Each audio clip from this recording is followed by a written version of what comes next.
Strong association ఆయనతో నాకు. నేను 2015 నా ఫస్ట్ ఫిలిం పటాస్కి అప్పుడు ఇండస్ట్రీలో కొత్తగా వచ్చాను నేను.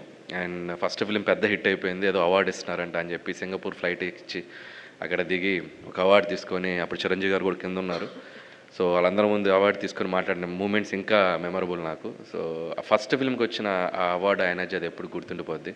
ఆ తర్వాత F2కి తీసుకున్నాను. ఆ తర్వాత భగవంత్ కేసరికి ద బెస్ట్ ఫిలిం కోటాలో మళ్ళీ లాస్ట్ ఇయర్ తీసుకోవడం జరిగింది. అది తీసుకున్నప్పుడే నాకు గుర్తు, ఇందాక సాహు గారు చెప్పినట్టు విష్ణు గారు ఒక మాట అన్నారు, అండ్ ఈ film going to be national award వస్తుంది అని చెప్పారు. ఆ సినిమాకి అంత పొటెన్షియల్ ఉంది, మంచి ఫిల్మ్ తీశారు, డెఫినెట్గా నేషనల్ అవార్డు వస్తుంది, అప్పుడే గెస్ట్ చేశారు ఆయన. Thank you Vishnu garu, and thank you so much. And SIIMA అవార్డ్స్కి ఒక స్పెషల్ ఏంటంటే చాలా అథెంటిక్గా, చాలా జెన్యూన్గా, ఎటువంటి ఇది ఇన్ఫ్లుయెన్స్లు ఉండవు, ఒరిజినల్గా సినిమాలో కంటెంట్ని బట్టే వాళ్ళు అవార్డ్స్ ఇస్తూ వస్తుంటారు. సో ఆ విషయంలో నిజంగా వాళ్ళకి హ్యాట్స్ ఆఫ్ చెప్పాలి. అండ్ అలాగే సైమా అవార్డ్స్ అనేది not only awards, connecting talents from different states. So అందరూ ఒక డయాస్ మీద, అన్ని లాంగ్వేజెస్ ఒక డయాస్ మీద, అంత డిఫరెంట్ టాలెంట్ ఒక డయాస్ మీద కలవటం, ఒకరికొకరితో మాట్లాడుకోవటం, నాలెడ్జ్ షేరింగ్, క్రియేటివిటీ షేరింగ్ కానీ, అది చాలా బ్యూటిఫుల్గా ఉంటుంది ఆ జర్నీ, ఆ 1 or 2 days.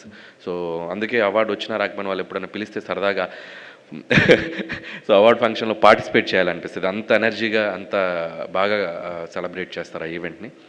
ఇందాక లక్ష్మీ మంచు గారు చెప్పినట్టు it's like very beautiful event. So once again ఈ నెక్స్ట్ ఇయర్ కూడా జరగబోతుంది. అండ్ డెఫినెట్గా ఎవరైతే ఉన్నారో నామినేషన్స్ అందరికీ మంచి మంచి ఫిల్మ్స్కి అవార్డ్స్ రావాలన్న విషయం చెప్తూ, అలాగే నాతో పాటు నేషనల్ అవార్డ్స్ కొట్టేసిన మా రాజేష్కి, కొట్టేసిన అంటే తెచ్చుకున్నా